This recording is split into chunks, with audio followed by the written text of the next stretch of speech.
The Hilltop Glove Podcast is sponsored by Mid Carolina Service Company. Mid Carolina Service Company is the first name to search for your residential or commercial HVAC needs in Lexington and surrounding areas. Just go holler at Jason and Clint. They'll hook you up on the air conditioners, on the restaurant equipment, refrigerators, refrigeration, ice machine repair. They've been doing this for years. I know them cats forever. Family owned and operated since 2006, they pride themselves in their quality work and customer relationships. Call 803-356-4153 or visit midcarolinaserviceco.com for a no obligation quote for service today. This episode of Hilltop Glove Podcast is proudly sponsored by Your Dollar Store, located at 3017 Farrell Road in Columbia, South Carolina. Owned by Brian Thomas, Your Dollar Store has been serving the community since June 2021 with a mission to provide fresh produce and essential household items to neighborhoods in need, serving areas like Booker, Washington Heights, and other nearby locations affected by grocery store closures. Your Dollar Store is a convenient one-stop shop for those seeking healthier food options and affordable essentials. Support a local business that's dedicated to giving back. Your Dollar Store, where you can shop, chat, and leave with a smile. The Hilltop Glove Podcast is sponsored by True Brilliance Entertainment. True Brilliance is a production, promotions, and management company dedicated to connecting artists and producers across the Carolinas to music industry professionals. Several of their clients have placements both domestic and internationally as a result of their services. Are you an artist or producer looking to build meaningful relationships within the music industry? Then True Brilliance is for you. Check them out at paramilitary.com. That's spelled P-A-I-R-A military.com.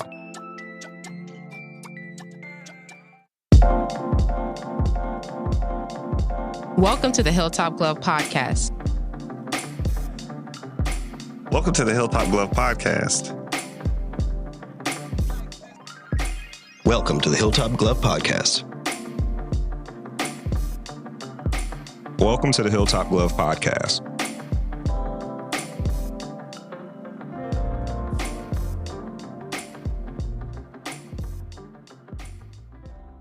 The Hilltop Glove Podcast. Welcome back to the Hilltop Glove Podcast.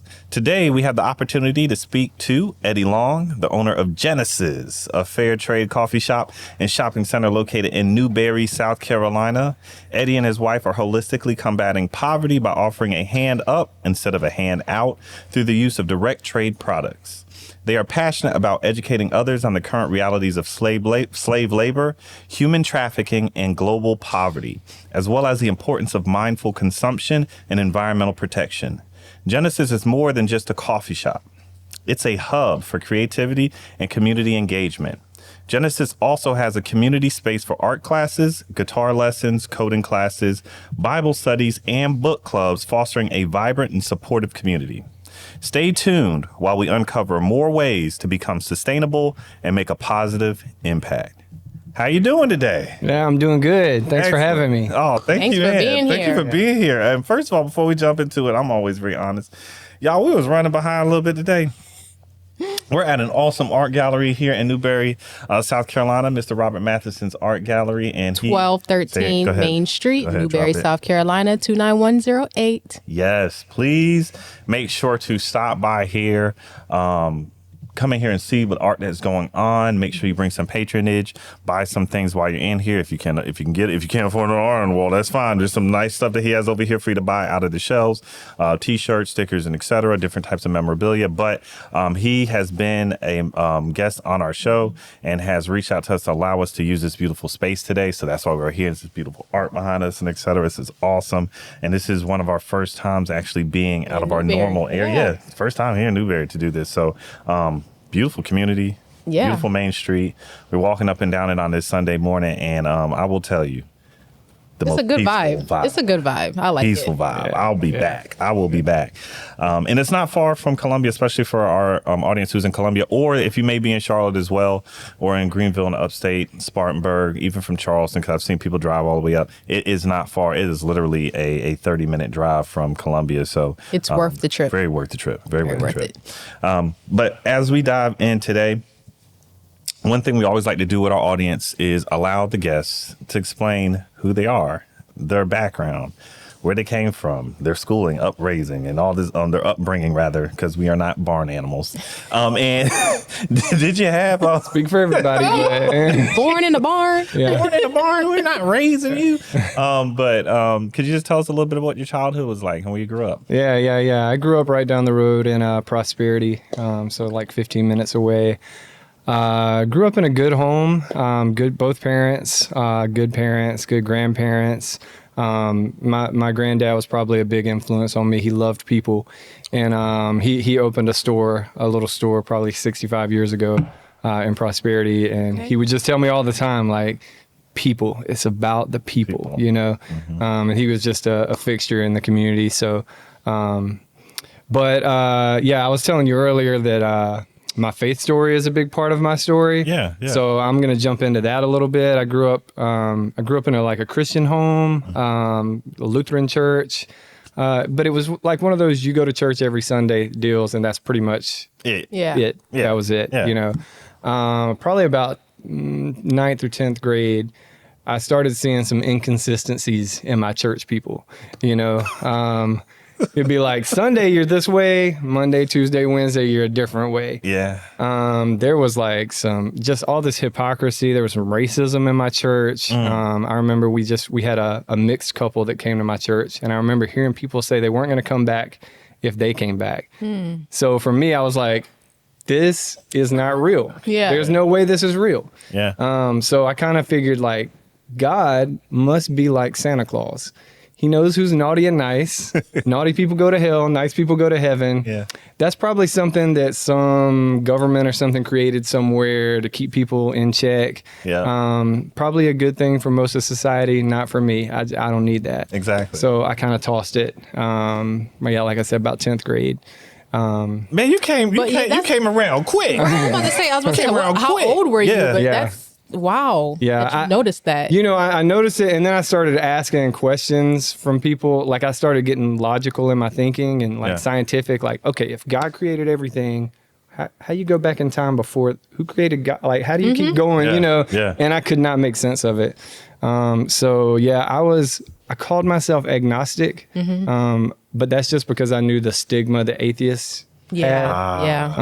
And most people didn't know what the word agnostic meant. So I just was like, I'm agnostic. Break it down. What does the word mean? Well, it's kind of like there could be, more. There could be a God, but we can't know what it is or if there is. And the most boring thing is because it's Old Latin, without gnostic, meaning knowing. So without knowing. Okay. So it means I don't know. So therefore, I can't make a decision until I get better information. Basically, check back at me later. Check back with me later once I get more information. Yeah. And so I'm not going to lie, especially depending on where you're at. From certain areas, it's actually better to say that than say atheist. Yeah. It will keep you from being ostracized. That's right. Wow. That's how it felt for me too. Wow. You know, I didn't talk to my parents about it. Like, I didn't talk to most people about it. I just kind of lived that way from there on, you know. Wow. And I was actually pretty antagonistic toward people of faith for a while. I tell this story. I used to ride around, because I didn't believe any of this stuff, I used to ride around town with my friends, and I'd ride by churches and I'd flip off the church and say, F you, God, just to get laughs, because they would be like, oh my gosh, you're going to hell. And I was like, haha, there's no hell. Right. So like that's how like antagonistic I was toward kind of faith stuff. Do you think that was do you think it was because of things that happened to you or just the things that you witnessed? Yeah, I think it was the things I witnessed because, before that, I think I used to call myself a Christian. Like, I remember, I wore the cross necklace and stuff and, going to VBS and stuff like that. I was attracted to some of that stuff. Yeah. But then when I started witnessing some of that hypocrisy and that, dualistic mindset, I thought, I don't think this is real. And also, I found, an old Bible, and I started reading some Old Testament stuff. Oh, God. And I was like, this is crazy, guys. Yeah. And so, I was, when I was in high school, I was kind of a loser up until about 10th grade. And I remember making a conscious decision, if I make fun of myself, people can't make fun of me. Yeah. And so I became the class clown. And I don't know if you're familiar with the Enneagram at all. Ever heard of the Enneagram? No. It's kind of a personality typing thing, but it's way deeper than that. It's like what's underneath. Why do you act the way you act? I was a type 7, which is just like all out energy, ideas. That's like going to make me party. Google some more about that. Yeah, we can Okay. talk about that later. It gets real deep.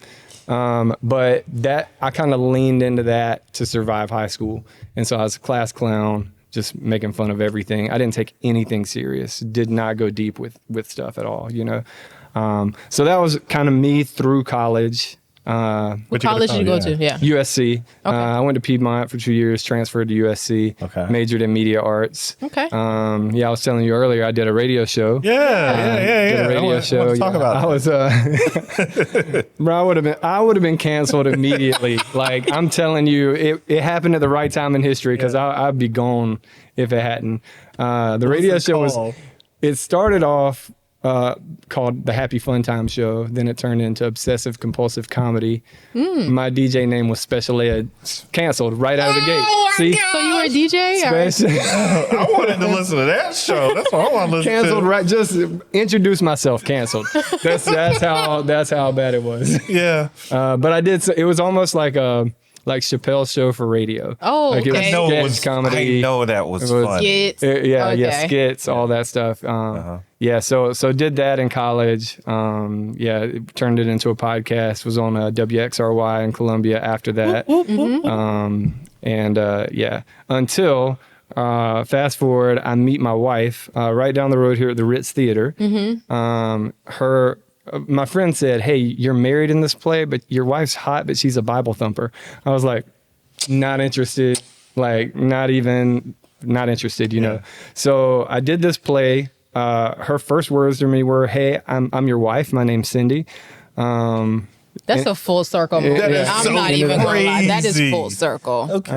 Okay. We were real drawn to each other. Couldn't really understand why we were drawn to each other. She had this deep faith that was not just a Sunday thing. It was like an everyday thing. She was the real deal. Yeah, I had never seen that before. Wow. She said things like, "I experience God and I have a relationship with God." And I was like, I don't even know what that means. Yeah. Like, that didn't even make sense to me. But I could tell like it was authentic to her. And she had been through a bunch of things that it didn't make sense for it to not be real. Like, you're getting the short end of the straw if this is not real. Yeah. Yeah. So it made me ask questions again, So I started searching for myself. I started asking some of my friends, like, why do you believe what you believe? And like, honestly, most people didn't have good answers. It was like, better be safe than sorry. It was that whole heaven hell thing. And the heaven hell thing just did not interest me. Right. I just wasn't interested in that. Forced compliance. Yeah, right. That's what it felt like. That's what it felt is. like. So that I was interested in truth, like I want to know truth. And so I just started searching. Long story short, I couldn't really figure. I was asking for signs. Like I started. I prayed for the first time in a long time, and I felt like I had a wall up in my heart, and I was like, okay, this might be a me thing, So that made me search more. I just couldn't find the answers that I was looking for. So I started asking for a sign, like, God, give me a sign. Yeah. Had some kind of crazy stuff happen that I wrote off. Long story short, I finally asked, like, why haven't you invited me to church, to Cindy? And she had been through this kind of part of her life where she was like, I'm not dating anyone unless they seriously have a relationship with God. So we were like, we're friends, but we want to be more than friends, but like just kept playing that game. Like, okay, this isn't going to work. Yeah, that's exactly right. So finally she was like, okay, I didn't invite you because this is your journey and I don't want you to fake it. And I've had other people, and that's not me. I'm going to be who I'm going to be. Yeah. So like I went into this thing, like if somebody's going to accept me, they're accepting me for me. I was like that's a hard line in the sand for me. But she was giving you space. Yeah, she gave me plenty of space, right? Again, something that you were not used to experiencing when it came to religious. That's right. Yeah. That's right. So I said, well, you should invite me to church. So she invited me to this church in Columbia. It was called Tommy's Interactive. I don't think it's there anymore, but she had never been. Somebody had invited her. She was like, come with me so I don't feel alone. Right. So I went with her. It was kind of like this room here. It wasn't in a church building. They had tables set up with candles. and they were like singing some, like doing some guitar, some acoustic. That's some good church. That's some new church right there. Well, for me, I walked in, I looked around, I was like, this is a cult. Like, what am I doing, y'all? So like. It's interactive though. It was called Tommy's Interactive. That's what it was. Yeah. So like before the service started, they gave you time to pray. They said, have a moment of prayer or whatever. So I was like, okay, God, this is it. This is crazy. I don't know what I'm doing. If you're real, I need you to show me now. I need you to take control. I can't figure this out on my own. I can't do this on my own. The end. Yeah. Amen. The guy gets up to talk that day. He says, hey, God is real. You can't do this on your own. You can't figure this out on your own. Exactly. You got to let him take control, like word for word what I prayed. Oh, wow. Exactly. And I was like, okay, hold on. That's weird. So like we left there. I told Cindy about it. I was like, this happened. This is weird. She said, it sounds like God's trying to talk to you. I said, okay, I want to read the Bible. She said, okay, start in the New Testament. I was like, nope. If I'm going to know who God is, I'm going cover to cover. Yeah. She said, well, the Old Testament can be confusing. Probably start in Matthew or John. I was like, nope, starting in Genesis. Starting in Genesis, okay? Starting in Genesis. Got it. So, got it. So I started in Genesis. I start reading. I get to this story about Sodom and Gomorrah where God turns people into pillars of salt, like destroys this whole place. I'm like, how is this a good God? If this is God, I don't want to have anything to do with him. Like, why would you turn people into pillars of salt? Like all this stuff, I go ask Cindy these questions. She said, I told you to start in the New Testament. Like, I don't know what to tell you, Like, then. That's wild. Funny. So I go back to the same church and they give you time to pray again. I say, okay, God, if the Bible's real, if it's legit, tell me, and I'll do my best to figure it out. If it's not, tell me so I can help people who believe in it to stop believing in it. Amen. God gets up to talk. Today we're going to talk about Sodom and Gomorrah. They coming for you. Wow. Exactly. Like, this is a page in a thousands of page book. The whole sermon was about that. This was 19 years ago. I haven't heard a whole sermon on Sodom and Gomorrah except for that day. That's like a David Blaine magic trick. It really was. That's what it was blowing my mind. Man. I was Lord. like, this is crazy. And the way he explained it was more like God's protection was over this town and they didn't want God there and God removed himself and then this stuff happened. Right. But honestly, the only thing that mattered was like, God, okay, there's no way God is talking to me. Like, this is weird. You know? Yeah. So then the next thing was like, okay, but the Jesus stuff, like, I don't understand somebody having to die. That doesn't make sense. She gave me this book that told some stories that made it make sense a little bit more, that I'll skip over for time. But I went back to the same service. Okay, God. Yo, this service got you 3 times? 3 times. Know what's about to happen now. This is the 3rd time. Okay. If Jesus is real and legit, tell me. I'll do my best to know him and follow him and all the stuff. Right. But if not, tell me so I can help people that believe in him to stop believing in him. God gets up. Today we're going to talk about Jesus. It's all about learning who he is, knowing who he is, following him word for word. So I was like, okay, that's it. Like, I'm in. Yeah. Because I felt like if God is real and God loves us, the only thing that makes sense is to be all in. Mm-hmm. So this was like a big decision for me. This is like, I'm either all in or I'm all out, right. So I was like, I'm all in.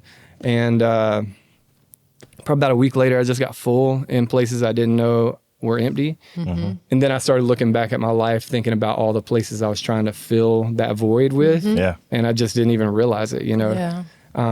But that, I tell you all that to say my world was so small. I just had me in mind, And so like that ego that was being built through high school and college, it just didn't look out a lot, So like when God broke my pride, because I thought I knew something, Oh, yeah. And then I realized like everything I thought I knew, I didn't know. Yeah. It just opened, it blew my whole world open, And With so, that facade all the way clear down. Right.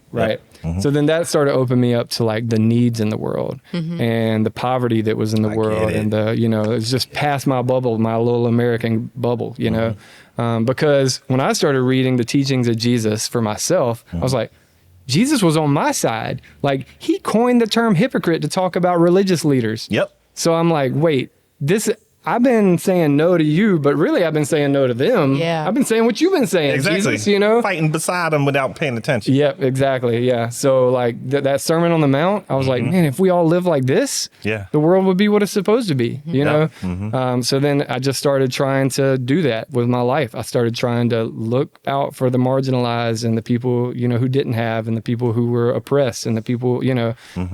So it just opened my eyes to a new way of life. Yeah. I'm happy you said that, because as you were saying this, it was making me think about this. It just kept hitting me in the head because I've read this. So Cornel West always talks about radical Christianity, right? And it seems like you were really on that boat of understanding radical Christianity and what it means to actually be Christ-like in your behaviors and your actions. And it leads right into what you got on your shirt. Yeah, I was just about to talk about the shirt. Yeah. Yeah, that's right. All right, so that life led me to do ministry. Okay. I did Young Life, which was it's an outreach for high schoolers. Yeah. I did that for a while on staff, and then I started a college ministry in town. We did a worship service. We took some college students to a conference in Atlanta called the Passion Conference. Oh, okay. At the Passion Conference, they had something called the End It Movement. Here we go. You ever All right. seen the big red Yes, X? yes. That's the End It Movement. So the End It movement was about modern day slavery. And they said at the conference that there were 28 million people in slavery today on planet Earth. And I was like, 28 million people?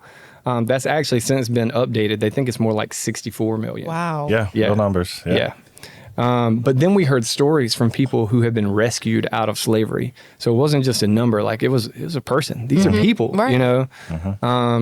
So that that wrecked me, you know? I got back home and they gave you this website called slaveryfootprint.org.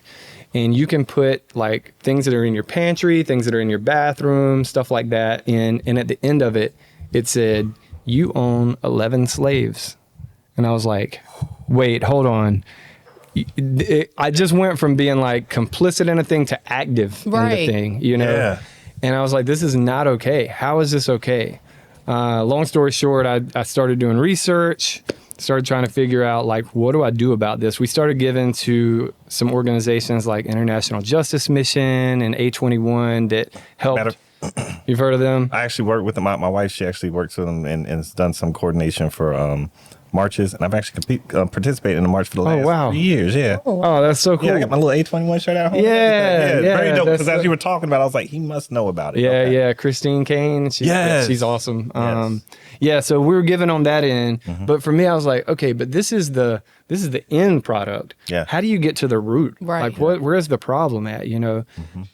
So after doing some research, I used to think like I grew up in small business. My granddad, like I said, my granddad owned a little business. I thought, okay, you get a Hershey bar off the shelf. The Hershey bar came from a distributor. The distributor got it from the Hershey plant. The end. Yeah. I didn't think about, well, the Hershey plant sources its cacao from West Africa and it's sugar from Indonesia and it's vanilla from, you know, like all these places.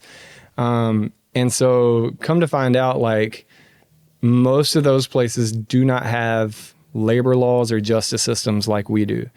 And so these big companies take advantage of that. Surprise, surprise. Right. And there is slave labor in a lot of products we consume every day. So like I started, okay, this isn't okay. What do I do about it? Like the only thing I could really find online was like, you can write the companies, you can write petitions, sign petitions and all that stuff. I kind of gave up. I was like, okay, God, if you want me to do more, like you got to show me.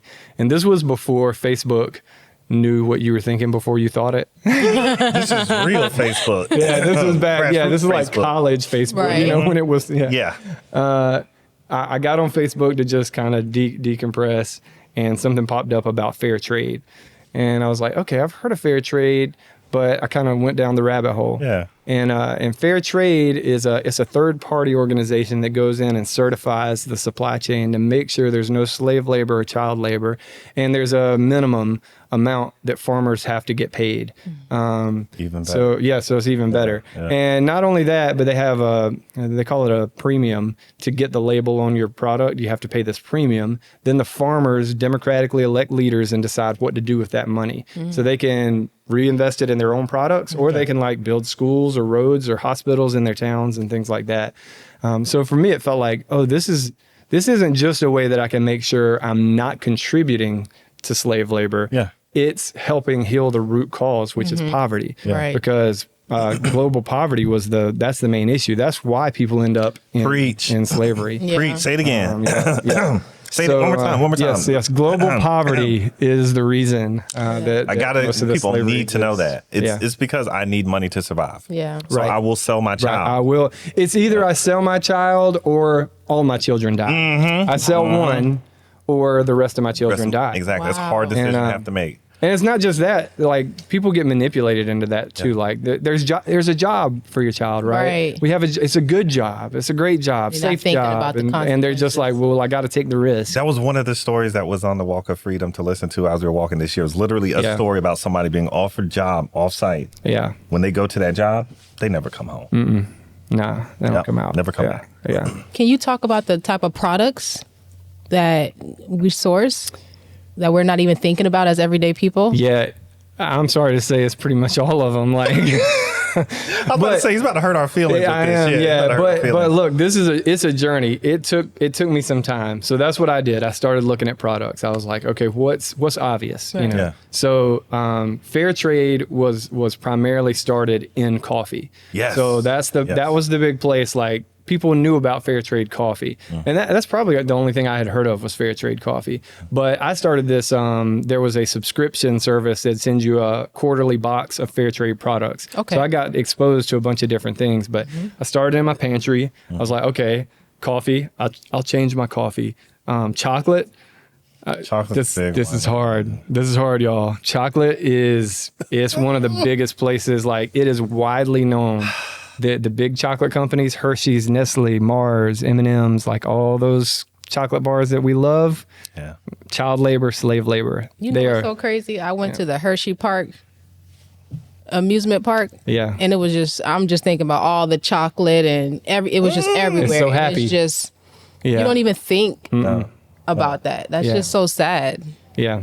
Yeah, let me give you a statistic that I found. This is outdated, so it's not the same, but it's a good parody. So the average cacao farmer in Cote d'Ivoire, where they grow a lot of cacao, makes 64 cents a day. The family that owns M&M and Mars, $64 billion. That's the disparity we're talking about, you know. Spectrum. And so like so people talk about things like supply and demand or things like, or like, well, we can't afford it because the price would have to like, no. it's a lie. The It's a lie. profits are going somewhere Wow, and we can right. see them. Well, like we can see them, you know. So I started with coffee, then I went to chocolate. I went to other things in my pantry like rice and things like that, Yeah, teas. staples. Wow. Yeah, just kind of everyday staples. Yeah. Then I was like, I wonder if soap. Like, I wonder if I can find fair trade soap. And I'm like, yeah, I found soap and shampoo and, toothpaste. I got fair trade toothpaste. Deodorant. Like, I got fair trade deodorant. Yeah. Like, it's everywhere. I just didn't know, you know? Yeah.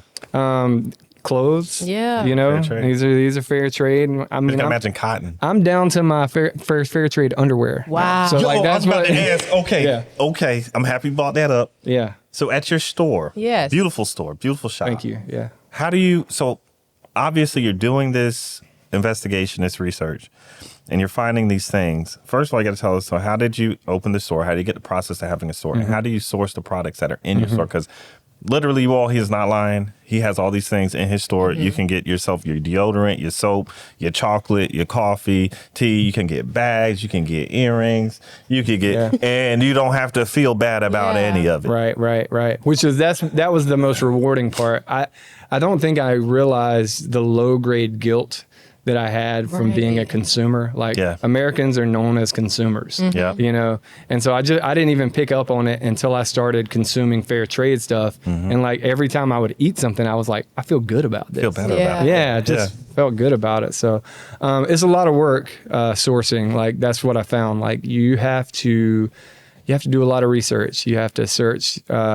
It's not just what the website says. Like you have to start asking questions. So I had to start like sending emails because look, slavery is illegal everywhere. Yeah. Right. It doesn't matter. Right. Yeah. But And all these companies they all have the statements. We do not allow slavery in our supply chain. Okay, but how do you know? How do you know? Right. Who's auditing your supply chain? Right. And they're like, we are. Like, nah. Nah, I don't trust that. Nah. It needs a third party audit, you know?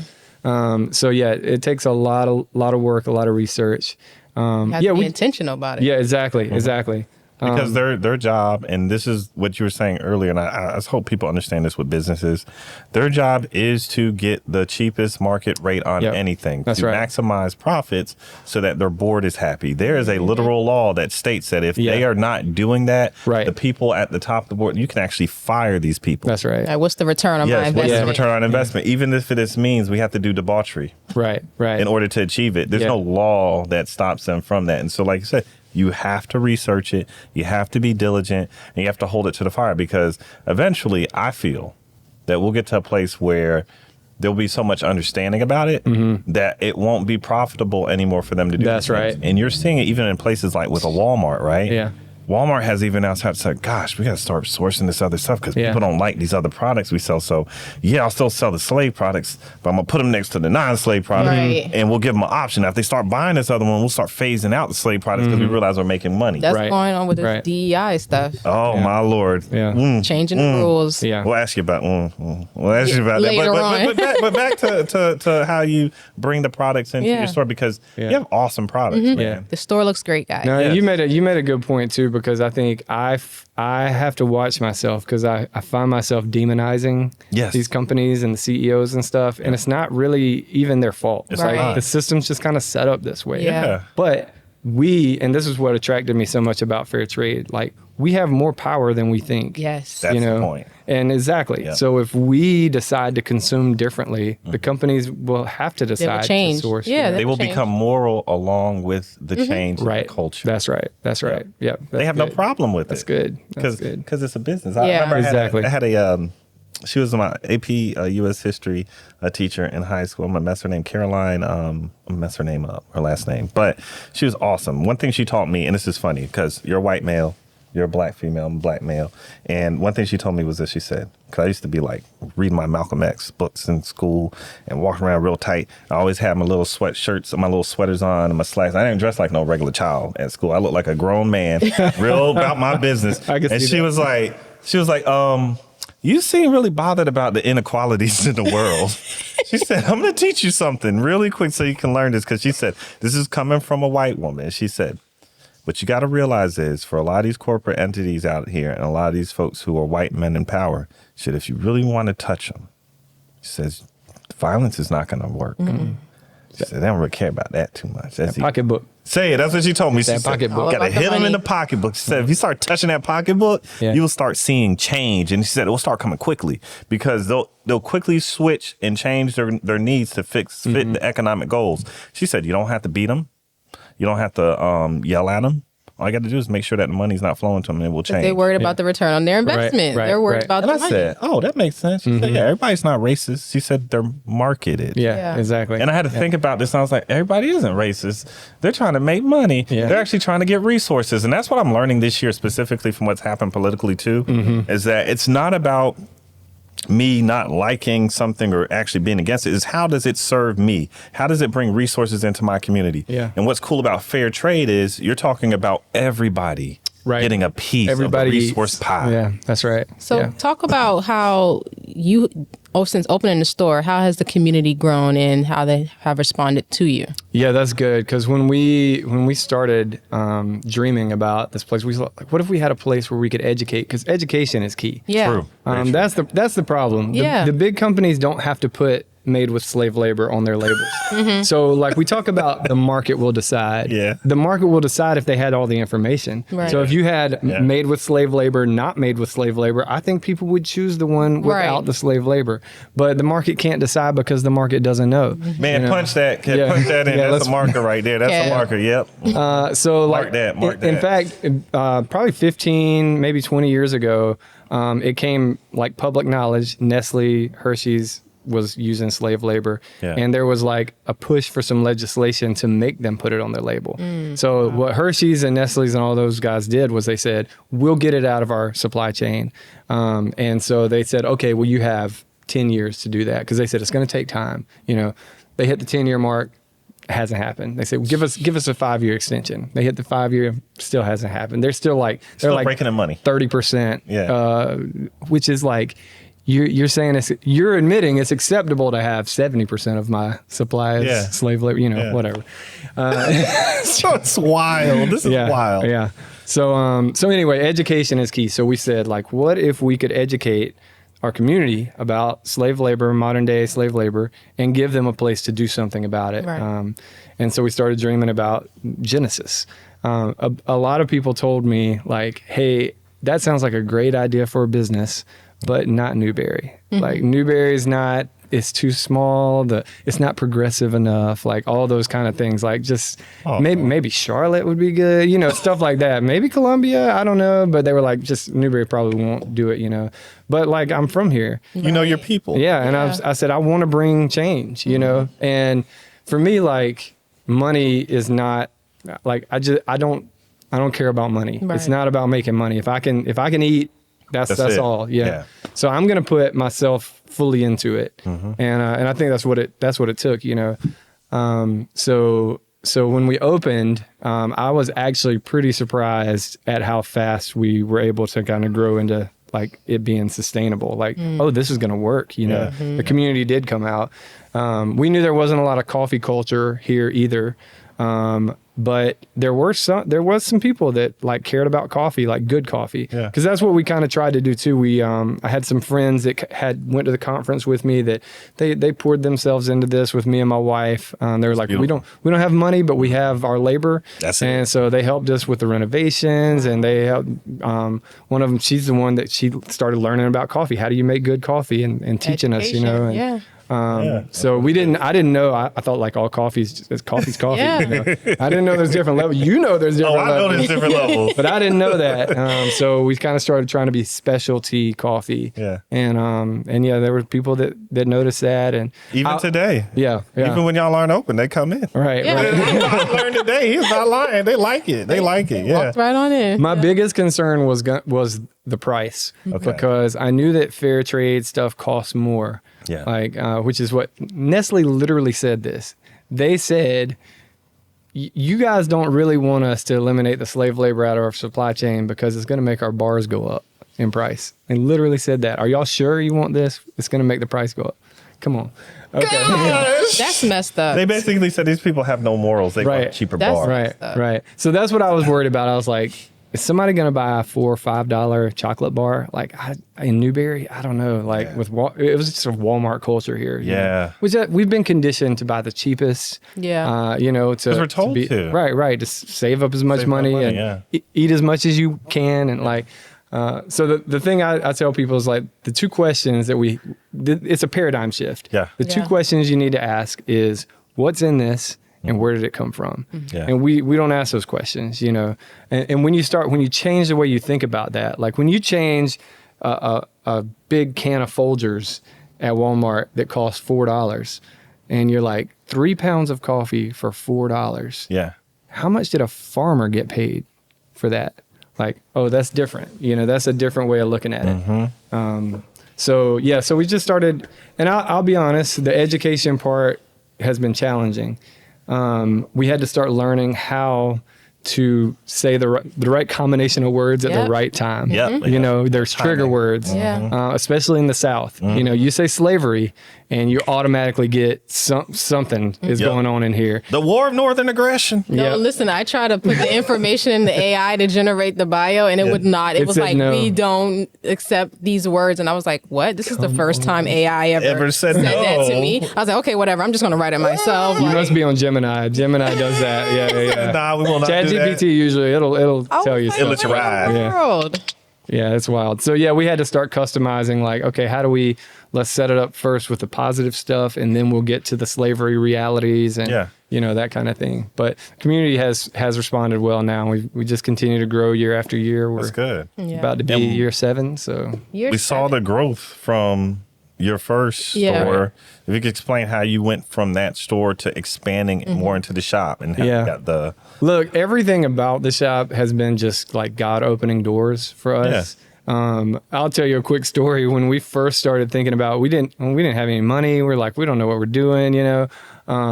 A guy tried to open a coffee shop in Prosperity right up the road, and he opened for a day and then decided, I want to be a shipboat captain in Louisiana. And so he closed his shop. I can't make this up. He closed his shop. I went and looked at his equipment. I was like, we've been dreaming about a coffee shop, but I don't have any money, but this is where we think God's calling us, you know? And he said, you know what?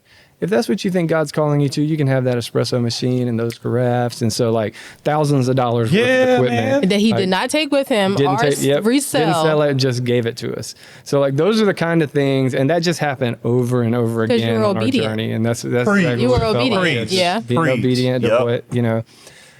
So we opened and six months in, the bigger space opened up, and we were like, I don't know. And they were like, you got a week to decide.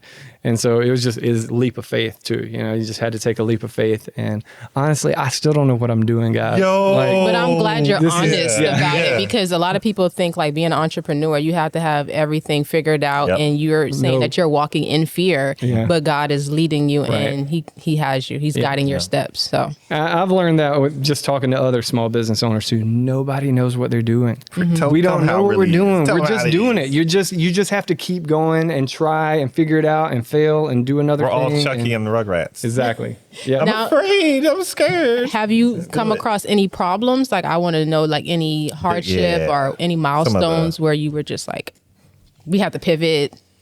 COVID. I mean, we open, we're, at year 2 and COVID hits, you know. Actually, before that, like, we opened, and 6 months later, another coffee shop was going to open, and Starbucks was going to open in town. So downtown? No, they opened right out. But right off the street. Yeah, it's not far. So we didn't have a Starbucks, and we were like, oh no, you know.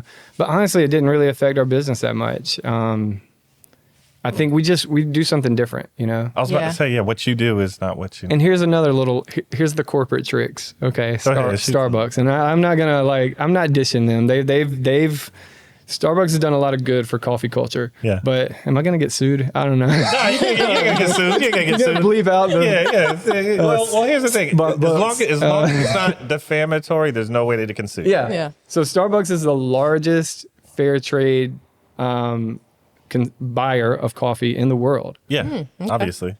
But it's only like one of their coffees. Yeah. They're just that large. Wow.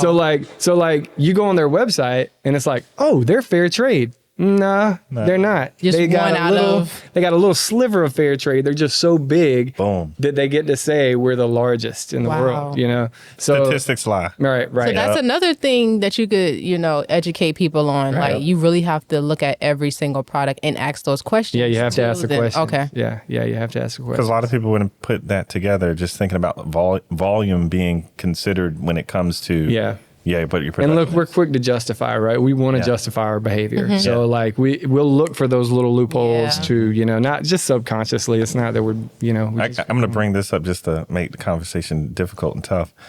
Discipline. See, what you're talking about right now is something called discipline. Yeah. And it's American consumers, we were very easily programmed into being consumers, especially in the 80s and the 90s.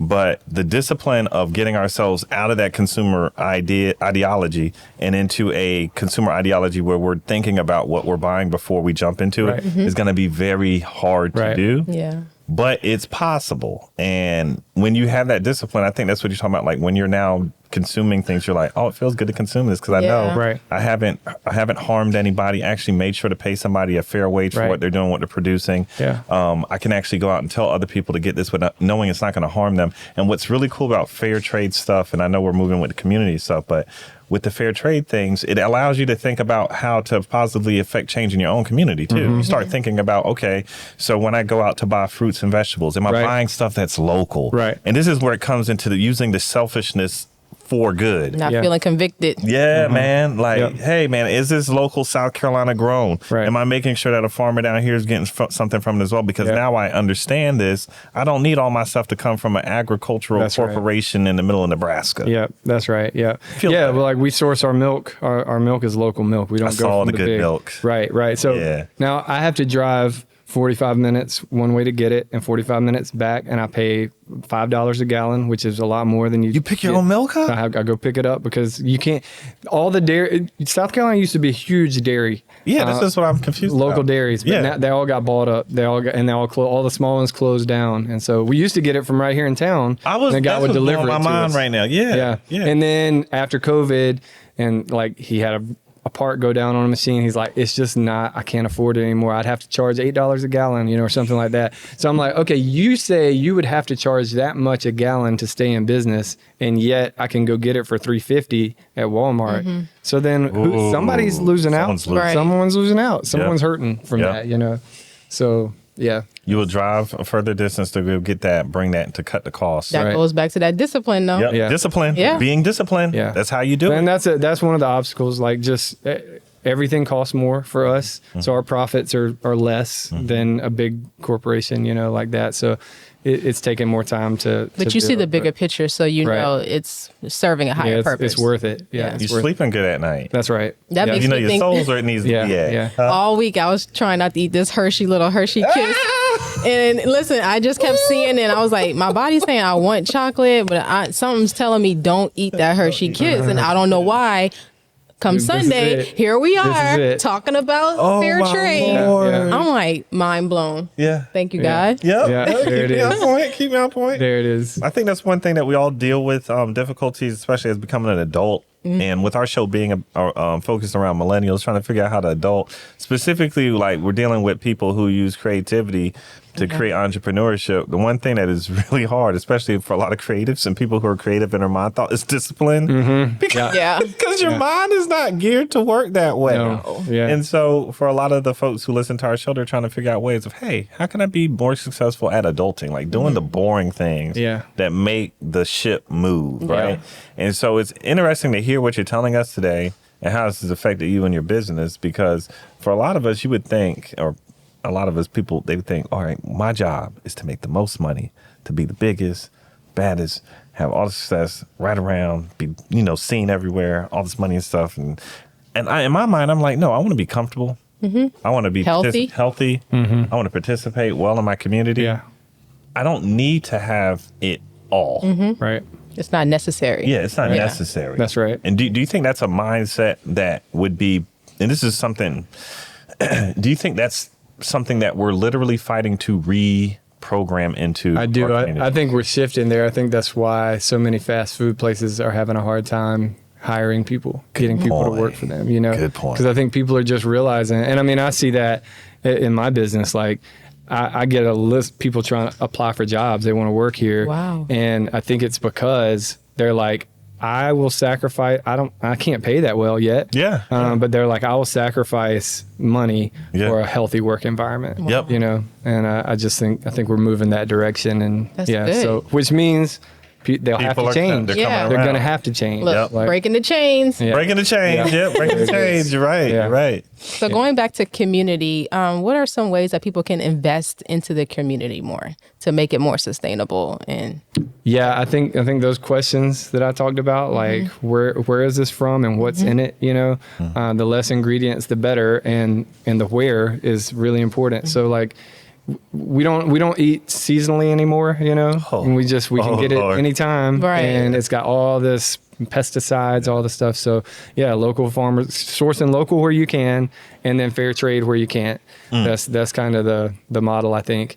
And you might have to pay a little more for local and fair trade, but that just means you need to consume a little less. And that's okay. That's okay. Discipline. Discipline, back to discipline. And I tell folks too, when you're eating seasonally and sourcing locally and you're getting your free trade, the increase in cost pays out when it comes to healthcare later on. It's always a healthier almost all fair trade stuff's organic, almost all of it. If it's not, they're trying to move farmers that way, not just because of the health benefits, but because it's environmentally better. And not just that it's environmentally better for all of us, it's environmentally better for them because they're counting on this land over and over again. So if they destroy it, they're not going to have crops the next year. So fair trade, most organizations are working with those farmers to give them better practices, organic, regenerative farming, that kind of thing. So. And then now they aren't like I'll tell you this. I'm gonna tell y'all this story just so y'all hear this, because jumping into this, the reason why it's so important for people to understand this is just like mining minerals, right? When you're talking about like fair trade and proper practices, there are a lot of countries where people they mine these minerals with no shoes, no protective gear, just shorts on. Yeah. No face covering. No face covering. Yep. They're touching all these toxins and et cetera, so they can give us stuff that we use to make computers, laptops, cell phones, et cetera, right?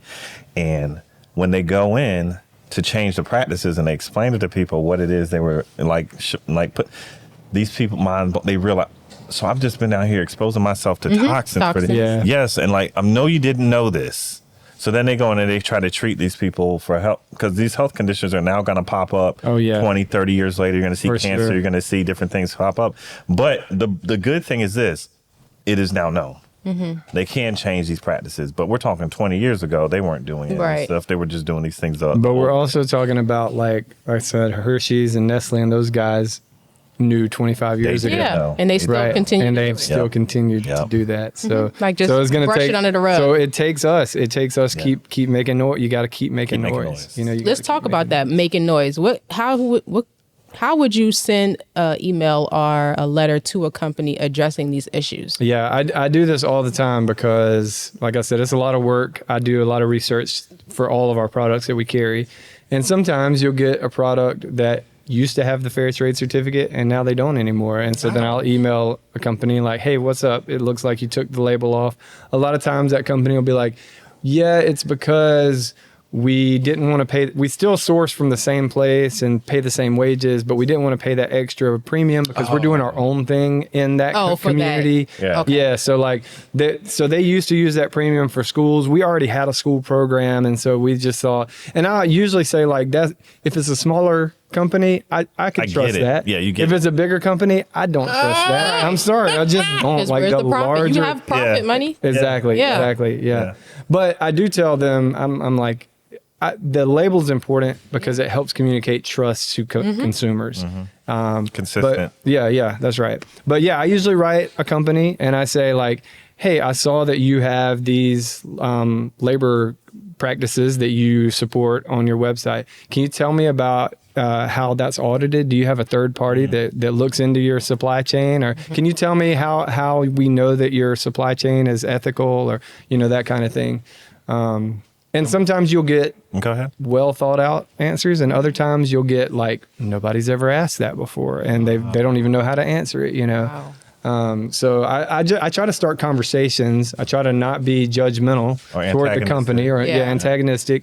And I try to say, here's what's important to me.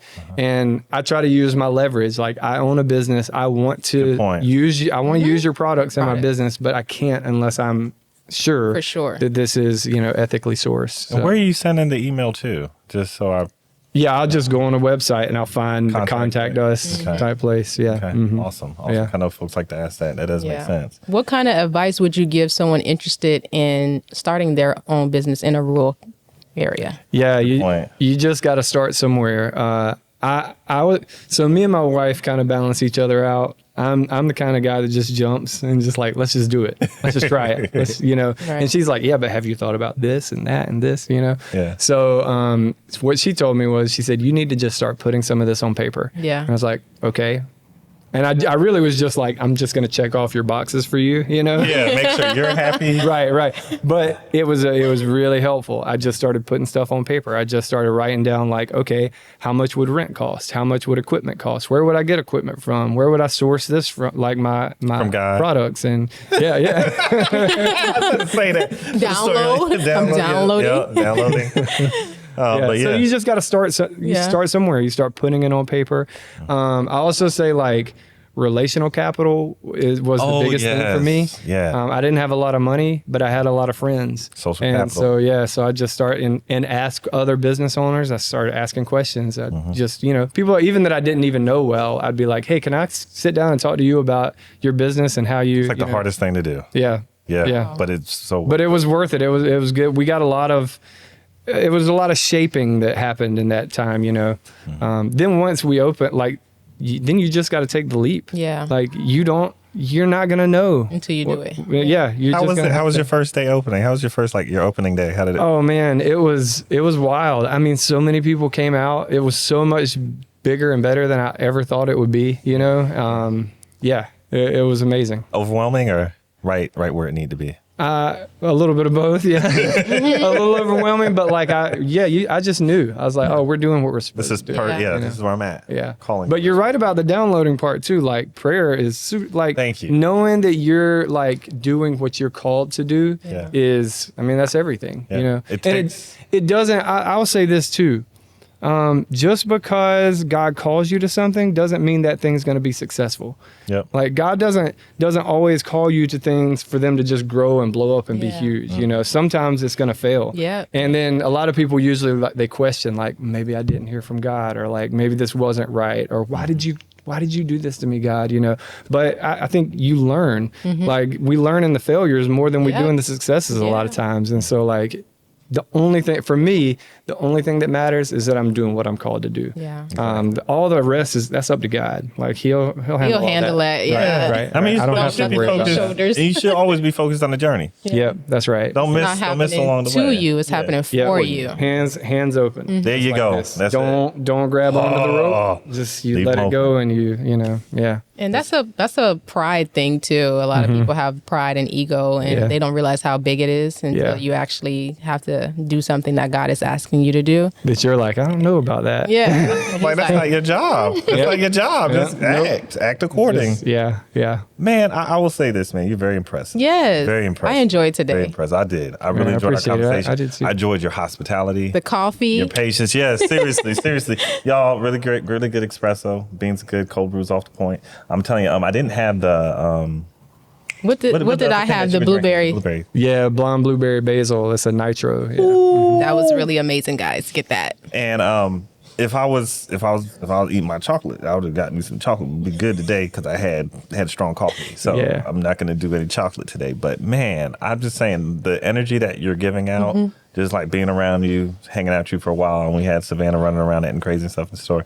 Man, you are who you say you are. Yeah. But you are who you say you are. Yeah, that's right. Yeah. Do you know how cool that is to see nowadays? Yeah. I think that's the biggest thing too, that we're walking around inconsistent in our own selves, you know? And so that was a process. Like God just has to rip out those parts that are inconsistent, like with who you really are, who you really are at your core, and who he created you to be, you know? It's a painful process. And then you'll find your purpose. But that's it. Yeah. That's it. I want to say one more thing about chocolate too. Okay. And this is gonna be triggering because this gets pretty dark. So maybe disclaimer. Dark chocolate. The dark side of chocolate. So a few years ago, there was a case that came to the Supreme Court, and there had been, I think it was 3 men who had been rescued off of a cacao farm, and it was one that Nestle and Cargill and a bunch of big companies owned. Yeah. And so these guys got rescued off, and a lawyer found them and said, "Hey, let's sue Nestle." Because they knowingly and it wasn't just Nestle, it was a bunch of together, yeah. So let's sue them because they knowingly benefited from slave labor. So the guys agreed, and they took them to court, and they won. They proved that these big companies knowingly benefited from slave labor. Wow. But that wasn't it. The company said, we're going to take this to the Supreme Court. So they appealed, took it to the Supreme Court, and the Supreme Court of the United States said, because the slavery did not happen on American soil, they're not liable for it. And so they got off scotch-free. That's crazy. But that's the reason why they do business overseas. Yep. I've read some of the testimonies from that trial, and one of the men said that when he tried to escape from the farm, that they caught him, brought him back, and cut his feet with machetes so that he couldn't run away again. He said there was another kid that tried to escape from the farm. They caught him, made him drink his own urine. So this is the kind of stuff, like when I'm talking about slave labor, I know a lot of people think like, well, it's a different culture, and like the kids have to work there. Like, no, that's not what we're talking about. Forced labor. We're talking about forced labor. We're talking about 16 hours basically, a day. We're talking chattel about slavery. Yeah, exactly. So that case is actually, I think they're going to try a different route, and they're going to try to retry that case. Yeah. So I'm a little bit hopeful for that, but that's kind of the state we're in. So it really, I know we want to point our finger, and I do too. We want to point our fingers at the politicians and at the systems and all that stuff. And that's fine. I think we need to. Like, we need to make noise about those things. Yeah. But ultimately, we do have more power as consumers. Than we know as consumers. Mm-hmm. And so we just have to stop plugging our ears and refocus. Right? And we've got to just be intentional about. See no evil, speak. Yeah. Because look, and I said this about being canceled earlier, jumping. Like, we're good at this kind of thing now. This new generation is good about it. Yeah. We got to do it where it matters. Like, we got to do it where there's action, not just things that are being said that are offensive, that hurt, but things that are being done, you know? And we got to cancel those companies. Yeah. We got to cancel them, you know? That's the power we have. Yeah. It is the power we have to cancel. Yes. Yeah. There it is. Yeah. So if anybody wanted to partner with you, how can they get in contact with you or become a vendor or just had any questions? Yeah. So we have a website. It's thegenesishub.com. And we're Genesis Hub on Instagram and on Facebook. Contact us through any of those places. One of the products that I'm passionate about, that I love, that I'm going to talk about, is our chocolate box. We do a chocolate box subscription. I saw that. So you pay a monthly fee, and you get I curate the box of different chocolates from all around the world, and I put something educational in each box. Smart. That helps you know, like, and it helps you feel good about it. Mm-hmm. So that's one of those things where I'm trying to help, like, people consume better and get educated at the same time. And it's monthly, so it's always in your mind. Like, every month you get it and you read a new story, and so it kind of helps you shift that paradigm. You can also do like coffee subscriptions on our website as well. So that's good. But if you can't make it here to Newberry, we ship. So you can do that through our website. But if you can't make it to Newberry, then research on your own. Do fair trade where you're at. Buy local where you're at. You got the power. So and tell them your address, the location, so if they want to. 1110 Main Street in Newberry. Yeah. And then one other thing: is there any social media that they should be aware of? Yeah. You can find us on Facebook and Instagram. Also, I'll say this, because I know you guys are out of Columbia. Like, drive down to Newberry. It's a cool. You guys said it at the top of the tent, right? Yes. Just drive down. It's a great place to just come hang out. Come do your Christmas shopping with us. Fair trade, Christmas shopping, or any kind of holidays. Like, I used to be like, man, this isn't the reason for the season, and now I'm like, buy stuff for Christmas, but buy stuff that matters. Buy stuff that makes the world better, not stuff that you're just gonna put in a drawer somewhere that, like, forget about, collects dust. And even if you do, you made the world better. Right? Make sure you're circulating your dollar with policy in mind. Right. I'm big on that. Yep. With policy in mind, because that money is a tool, and it will be used to either positively affect change or to negatively. That's exactly right. Assist in the destruction. Look where that journey took me. Like, I ended up going in like, I got a retirement account. Okay, a retirement account. That means it's invested in companies. Yeah. What companies is it invested in? Yes. So I had to go and like meet with I hate that kind of stuff, but I had to go meet with an advisor and be like, look, can you put this in better?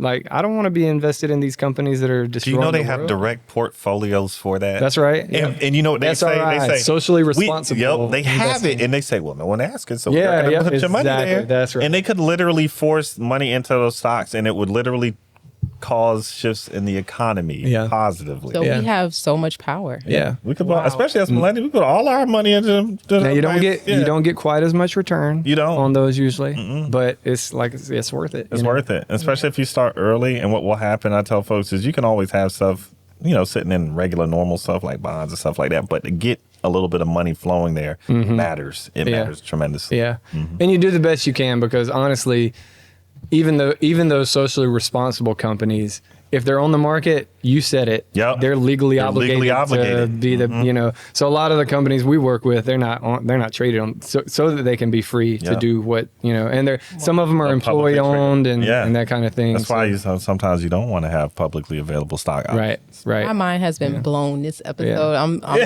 It's so much information. Like, Nah, on man. the ride back, I'm gonna be thinking about everything. Yeah. Well, y'all got my contact info. So We do. Yeah. So, and if anybody wants to email me, that's cool too. fairtradegenesis@gmail.com.